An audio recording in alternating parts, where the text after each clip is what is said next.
Thank you. USA. USA. USA.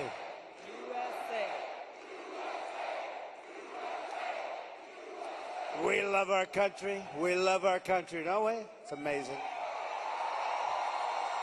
And it's a great country, but we have to take it back because our country's not feeling so well nowadays, and we're going to bring it back, and we're going to make it healthy and beautiful and better than ever. And it's really, this is some crowd, and you can duplicate the crowd outside.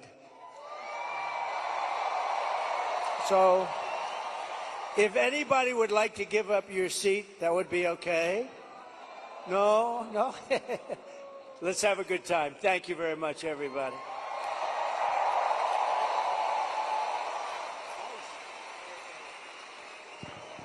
That song gets me fired up every It's so time. great. Lee Greenwood is so great. Great guy, too. Well, thank you, Mr. President. Thank you. This is a very special evening for us all to have a conversation about some of the real issues that are facing Americans across the country and that don't get talked about often enough. And I want to start with one that's very personal to me, hard to talk about sometimes. This is only the second time I've spoken about it publicly, but my husband and I were married almost 10 years ago. We wanted to start a family. We were very excited about it. Unfortunately, it was very difficult. We were not successful in trying to get pregnant. For us, IVF seemed to be the only option and the last resort. As you know, it's a pretty difficult process. It's very, very expensive.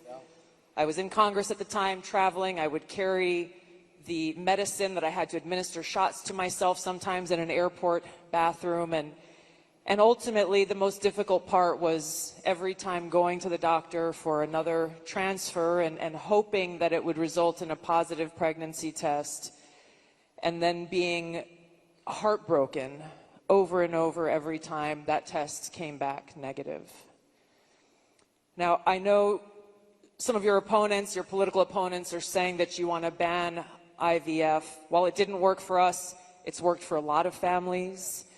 And I just know that there are women and couples in this crowd, or those who are watching here tonight, who may be going through this same struggle and are concerned about being able to have this option, either because they might not be able to afford it, or they're concerned that it just may not be available. And I'd love for you to talk to them about how they should feel. Well, thank you very much, Tulsi. And I didn't know about your situation. And it's tough stuff, right? Tough. Life is pretty tough. It can be beautiful, but it can be difficult. We are doing something with IVF, because IVF, as you know, from friends and people you know, it's really worked out very well for a lot of people. It gave them a child when they would not have had a child. And I told my people I wanted to look at this a couple of weeks ago. And as you know, we have no taxes on a thing called tips, you know that? And I said, tell me, we did three things. We did that, and we did no tax for seniors on Social Security benefits. We want to have that. And I've been seeing a lot of IVF, and I kept hearing that I'm against it, and I'm actually very much for it. In fact, in Alabama, where the judge ruled against it, and I countered the judge and came out with a very strong statement for it. And the Alabama... You were very quick in your response to that. I was, but they were too. They were amazing. The legislature approved virtually my statement. I'm in full IVF, and it has really gone. It's terrific. And I said, so with the tips and with the Social Security, the no taxes on Social Security, I said maybe for IVF, and I've been looking at it, and what we're going to do is for people that are using IVF, which is fertilization, the government is going to pay for it, or we're going to get or mandate your insurance company to pay for it, which is going to be great. We're going to do that.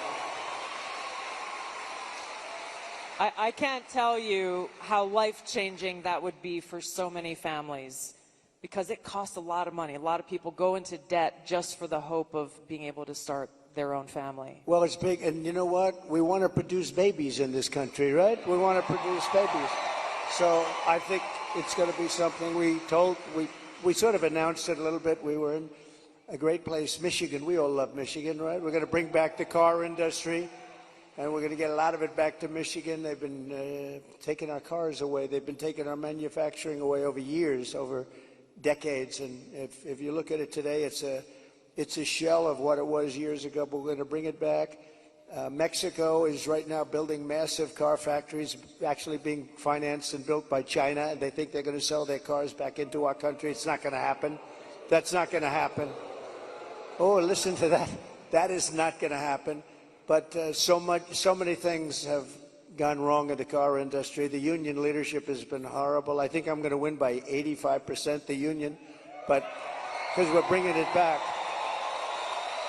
And we're going to have electric cars, but we're going to have gasoline-powered cars, and we're going to have hybrids. We're going to have every kind of car. We're not going with just that. But I just felt that it would be a good place to announce it, and we did sort of the announcement there a little bit, and now we do the big announcement tonight in front of all of these television stations, all of the fake news, the fake, they're all over the place.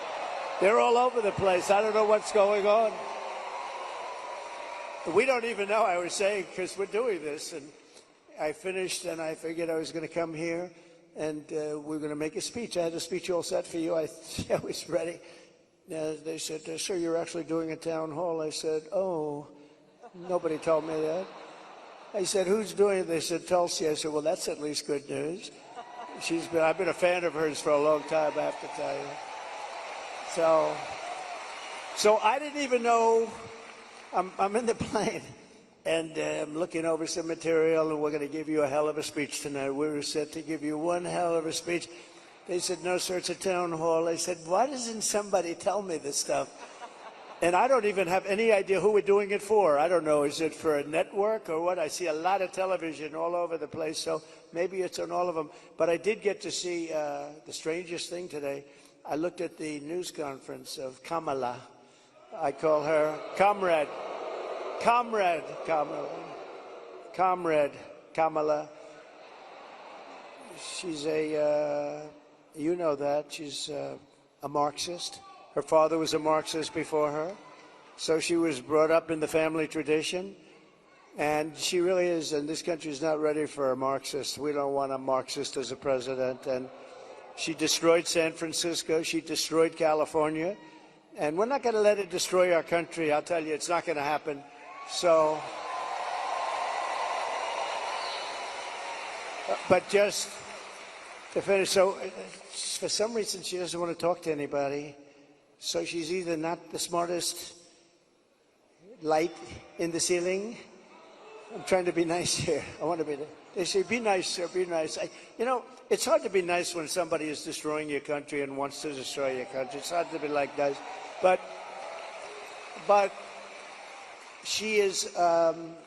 She was a terrible vice president. She was a terrible border czar, worst in history probably, not just in this country. But the border, millions and millions of people, I say 20 million plus, have poured through the border during their term. I had the safest border in the history of our country. They have the most unsafe border in the history of the world. And they're coming through, and many of them are from prisons and jails. There's a slight difference, as you know, prisons and jails. Many are from mental institutions and insane asylums, and many are terrorists. And they're pouring into our country at a level. I don't know if you saw the news today, Tulsi. They had a group of, a lot of them, Venezuelan people with lots of machine guns taking over a building someplace. I'm looking, I'm saying, where is that? They went in and they took over a building. This is just the beginning. They're taking their criminals from all over the world, not just South America, not just Venezuela, which you've been reading about, all over the world. They're taking their criminals and they're dumping them into the United States. Kamala is allowing it to happen. And they actually want to give them papers. They want to make them citizens, and they want to give them your Social Security. They want to give them your Medicare. and your Social Security will collapse under her. I'm the one that's going to protect the Social Security. But they're coming, I will totally protect, as I did for 4 years. And there was no age increase, there was no anything. We're going to protect. You know, they destroy you with inflation, and then they want to destroy your Social Security, so it's not going to happen. But this is going to be the most important election in the history of our country. So I just want to say that it's an honor to be with you tonight. It's a forum that's very different because I have no idea who the hell is broadcasting it. But all we'll do is we'll talk because we're friends. I love this state. I gave them Marinette. We gave them a very big, you know, Tulsi, we have a ship contract. And as you know, we gave Marinette yards, but we gave them a tremendous contract. They wanted it all over the country. I said, we're going to get it for Wisconsin, and it's a big one. And they're doing a great job, I understand. So we got that. And we're going to have a good time tonight. So let's go. Mr. President, you talked about immigration. We actually have Amber here who's quite concerned about that, and she's got a question for you.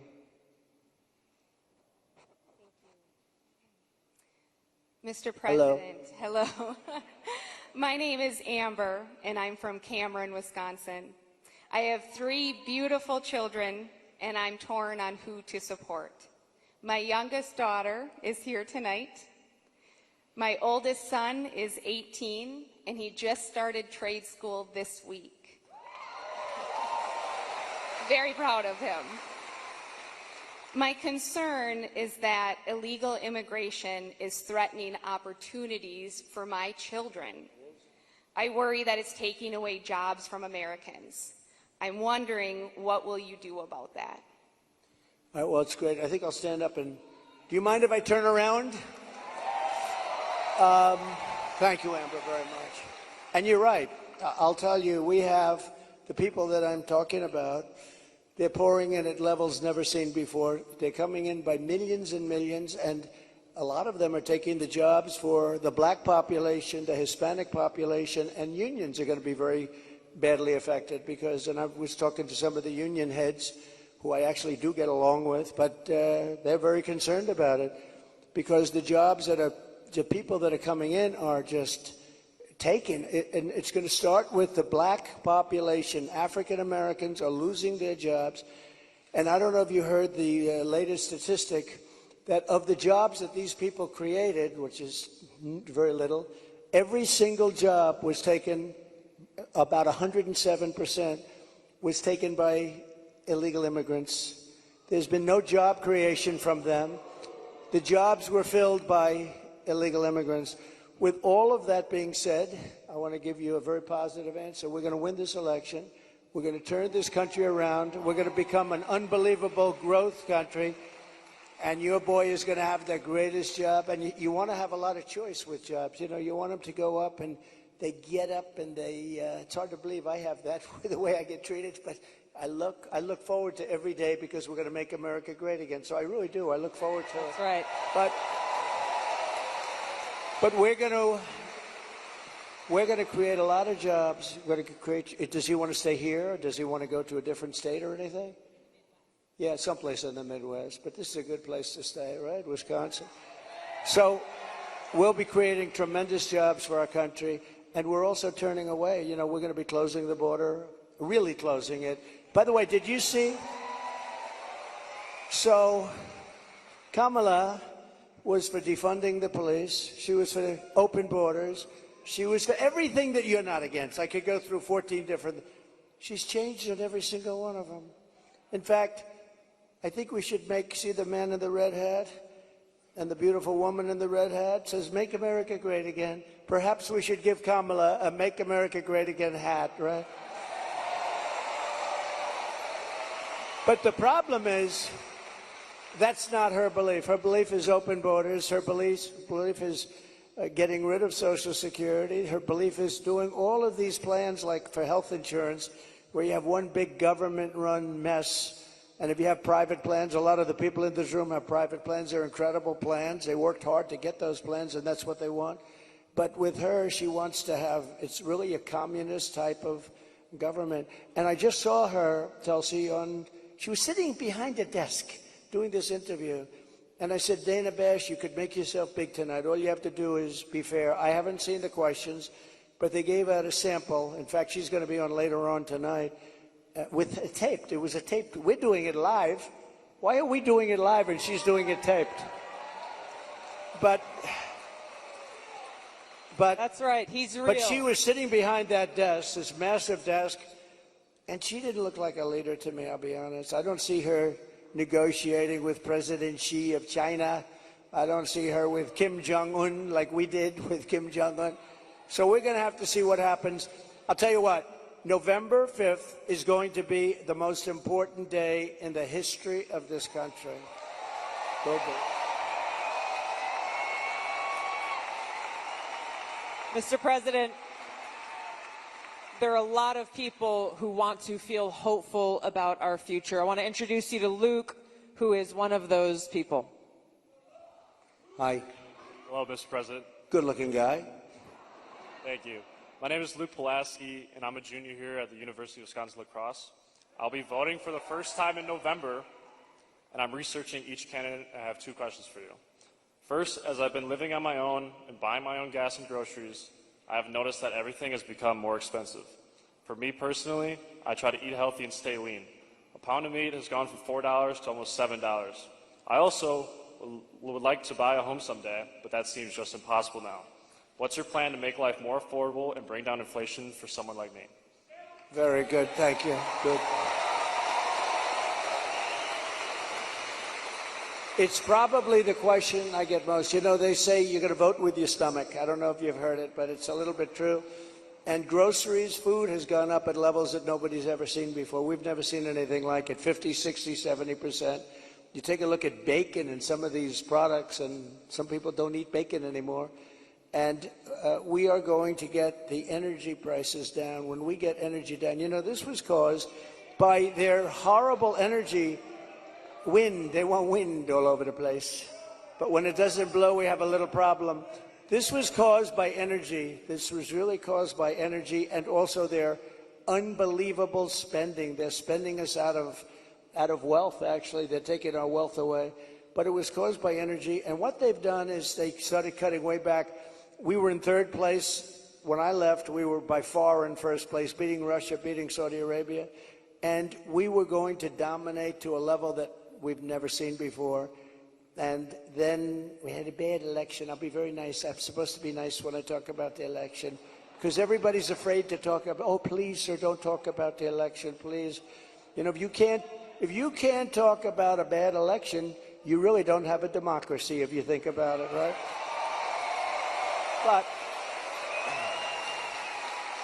But what they did, Tulsi, is they took back the oil production. The oil started going crazy. That started the inflation. Then they went back. They said, go back to where Trump was. The problem is that we would have been 3 times that level right now. We would have been so dominant over Russia and Saudi Arabia. Look, Saudi Arabia, Russia, a lot of oil. We would have had more. You know, we had something in Alaska, Anwar, that I created. I mean, Ronald Reagan wanted it. You remember? Ronald Reagan wanted it. They all wanted it. And I got it approved. Nobody was able to get it approved. I got it approved. And the first week in office, they turned it back. They said, no, it's the biggest site possibly in the world. Could be bigger than Saudi Arabia. Well, we're going to start that up. We're going to become the energy capital of the world. We're going to pay down our debt, and we're going to reduce your taxes still further. And your groceries are going to come tumbling down, and your interest rates are going to be tumbling down. And then you're going to go out, you're going to buy a beautiful house, okay? You're going to buy a beautiful house. That's called the American dream. The American dream. Thank you. Mr. President, I want to ask you a question about national security, but first I think it's important to point out what Luke is talking about, the cost of groceries, the cost of gas, the cost of housing, mortgages, rent, everything has gone up. Kamala Harris's plan that she has announced is government price controls. And I think it's important to touch on, you just laid out your plan. What's going to happen if Kamala Harris institutes price controls? So that's a communist plan. It's never worked. And it's been tried by others. Believe it or not, Richard Nixon tried it. A lot of people tried it. It's been tried many times, and it always leads to the same failure. Tremendous inflation, lack of product, you don't have anything, the stores are not stocked, it has never worked. It's called control, they want control. And, you know, it's been so often, and everybody that comes in, they say it sort of sounds great. We're going to go price control. Actually, when she announced it, she got absolutely slaughtered by even Democrats because it doesn't work. It's a known loser. So now she doesn't talk about it. Do you notice she doesn't talk about climate change anymore? She's not talking about it. You know why? Because people don't want to hear it. They want to live a good life. They want to live a life. They don't want to stop your industry with climate change. They used to call it different things, global warming. Remember, that wasn't working because it was getting a little bit cooler. So they said, what are we going to do? We'll call it global cooling. No. So they came up with the words climate change because that takes care of everything. Climate change. The climate's changing, but according to them, we're all going to be gone in about, what do we have, 3 years left? They had 12 years, remember? So in about 3 years, let me tell you, we do have a problem, though. It's climate change, but a different kind of climate change. It's called nuclear global warming. We can say that's global warming. And if we don't have a smart president, you know, you have 5 nations now with pretty massive nuclear power. Some have very massive, including us and Russia. China's behind, way behind, but within 4 or 5 years they'll catch up, and we don't want them to catch up. Look, the biggest problem, in my opinion, the biggest problem our country has, the biggest problem the world has, is nuclear weapons. They are a destructive force, the likes of which nobody has ever seen before, and we have to make sure they're never used. We have to make sure it's not going to happen. You're exactly right. You brought up Ronald Reagan already. Ronald Reagan famously said, a nuclear war can never be won and should never be fought. And I think it's interesting you talked about climate change, Mr. President. The Democrats and Kamala Harris, they were quick to talk about how climate change is an existential threat. But what they're not talking about is the existential threat of nuclear war and World War III, which is exactly where we sit today, because of the warmongers and their puppets, Joe Biden and Kamala Harris. And they don't want to talk about it because the consequence of where they have taken all of us, as the American people and the world, is economic hardship around the world, a destruction of our economic well-being, and an annihilation of humanity, our families, our kids, our communities around the world. There was a recent poll that YouGov did that pointed out over 60% of Americans feel that World War III and nuclear war is going to happen within 5 to 10 years. And when I heard that, I felt so sad because they're at a point where they feel like this outcome, the annihilation of the world, is inevitable. So I wanted to ask you about this because it's important that people understand what kind of leadership you bring, what you will do to stop this slide towards nuclear war and World War III so that we can feel hopeful again. Well, thank you. So Viktor Orban, a very strong leader from Hungary, Prime Minister of Hungary, they asked him recently about what's the problem in the world. A few years ago, during my term, we didn't have Israel being attacked. We didn't have Russia attacking Ukraine. And they asked him, why is it so bad now? The Middle East is on fire. So many places are on fire, and there are plenty places that could very well and very quickly catch on. What's the problem? He said, you have to bring Trump back as president of the United States. You will have no problem. He single-handedly kept things, and it's true. And I could do it with telephone calls by being smart. But literally, he said, you have to bring Trump back. Now, he used a term I wouldn't use. He said everybody was afraid of Trump. You know who was afraid of Trump? They said China was afraid of Trump. Russia was afraid of Trump. They were all, and I don't want to say that. I will say this. They respected me and they respected our nation. They don't respect our nation anymore. They don't respect our nation anymore. Think of it. What would the world be like if Russia didn't do what they did, and they would have never done it? I used to speak to Putin about it. I had a very good relationship. No chance. You know what happened, I think, Afghanistan, when he saw the horrible leadership that we displayed in Afghanistan. I think he said, wow, this is a time to go in, because I wasn't there. He would have never done it if I was president, and Israel would have never been attacked. Think of it, what would this world be like? You wouldn't have had that disaster. And it wasn't leaving Afghanistan, and they should have kept Bagram. That's the big air base. It's 1 hour away from where China makes its nuclear weapons. They didn't keep it. You know who occupies it now, Tulsi? China occupies it. So we have, if you have the right president, and we don't right now, do we even have a president? He just came in, think of it. He just came in from wherever the hell he went. You know, there was a coup. He just doesn't know it yet. But there was a coup. How about that? He got 14, I'm not a fan of his. He was the worst president. But, You're not? But think of this. He got 14 million votes. She was the first one to leave, you know. Kamala was the first one to quit. She never made it to the first state in the primaries, which was Iowa. Never even came close. Other people did, but she never even came close. And all of a sudden, she was picked, and she's now running for president. And look, it just started, really. It just really started. The polls have us up here. We're up in this. We're up in states, but it's close. It's close. It's close, and you know they cheat like hell, so we don't want to have it too close. But we have, because we have to win this. We're not going to have a country. But with him, I was so far up. We had a thing called. How did he do in the debate? Did you think he did well? Not too good. No, they wanted to have a debate. I said, okay, it's a little bit early, isn't it? I was trying to talk them out. I said, well, it's a little early for a debate, right? And they said, well, I think we'd like to do it. And that was not a good debate for them. That was not a good debate. So that was the beginning of the end for him. And they started looking. But they picked a woman that had absolutely no votes. She got no votes. And now she's running. So when you say threat to democracy, they are a threat to democracy. I'm not a threat to democracy. I'm not a threat. Thank you. Mr. President, crime and the rise of crime is on the minds of a lot of people. I want to call on Danielle here, who has a question for you. Hi, Danielle.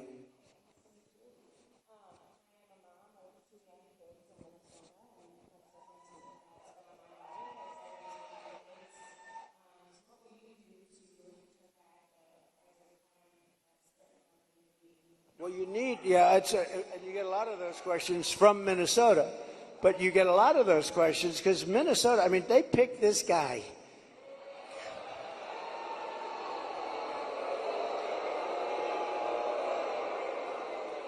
He is weird.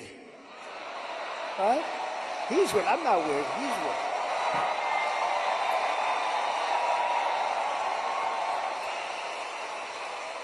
No, he's a weird guy. He's a weird dude. You know, see, they come up with sound bites. They always have sound bites. And one of the things is that JD and I are weird. That guy is so straight. JD is he's doing a great job, smart, top student, great guy. And he's not weird, and I'm not weird. I mean, we're a lot of things. We're not weird, I will tell you. But that guy is weird, don't you think? You know, he signed for, and this is, who would think that this is even happening in our country with men playing in women's sports and all of this? But he has it at a level that nobody can believe. A bill that every boy's bathroom will have tampons. Okay. Hence his name, Tampon Tim. But think of it. Think of it. And you know, on the question of abortion, he is the one. Abortion in the 9th month. And if the baby in Minnesota, and I'd love to win Minnesota because those people aren't digging this guy. They're not digging this guy. But think of this. 6 states, Minnesota's one of them. If the baby is born, you're allowed to execute the baby think of that, after birth in Minnesota, you're allowed to execute. And you remember the former governor, not the current governor, who's terrific, Len Youngkin. We're going to win maybe with Virginia. We could do that. But the former governor, and he said, you sit the mother down and the father down, you sit them down and you talk, and the baby is born and you make a decision what to do. He meant, do you execute the baby after birth? And according to what they have passed and legislation, in Minnesota, they're allowed to execute the baby after birth. And this guy is a participant. And that's why she picked him, because she is, in fact, a Marxist/communist. Remember, I'd say all the time, our country will never be socialist, right? We will not have a socialist. Well, I was right. We skipped socialism. We went to communism. This woman has to be stopped. Mr. President, we have time for one final question. I don't know if we can get a mic to Bernardo. He's got an important question, given very soon we will be honoring the anniversary of September 11th and all of the lives that were lost on that tragic day in that tragic attack where we were attacked by radical Islamist terrorists. And Bernardo wanted to share his thoughts and had a question for you on this. Thank you. Mr. President, my name is Bernardo. I'm a voter here in Wisconsin, live in the wonderful La Crosse County here, and I'm also a father of 8. I have 7 here with me.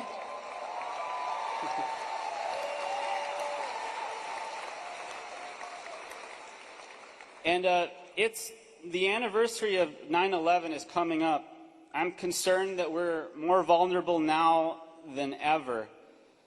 And we have a Democrat nominee who doesn't even want to say the words, says we shouldn't say the words, radical Islamic terror.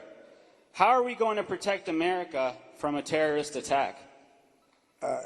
First of all, it's a great question. And, you know, we have radical Islamists pouring into our country along with everybody else right now. They're coming in at levels that nobody's ever seen before. We kept them out. We had 1 year where Border Patrol put down, it was, I believe, 2019, where they, and I don't believe this, I don't believe it's right, but I'll take it. They said 0 came in 20, that was my term, 0. Now we have thousands. I'd like to say that was true. It's probably not, because I can't imagine that, but we were very tough on that. Now they have thousands and thousands coming in, along with the prisoners and along with the crime. And remember, a lot of these countries like Venezuela, their crime is way down because they've moved their criminals into our country. It's not even believable.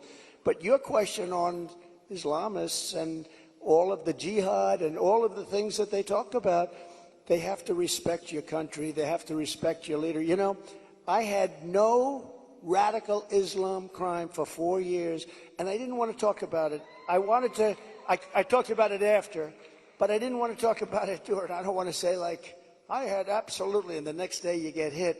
But we had none, 4 years of it, because they respected your president, they respected your country, and they have to, we have to bring back that level of respect, and we're going to do it, we're going to do it. And we're not letting the wrong people into our country. Okay, thank you very much. Great question.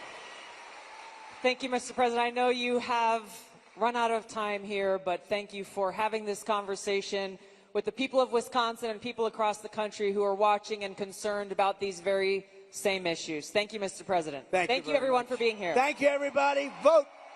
Vote. Thank you, everybody, very much.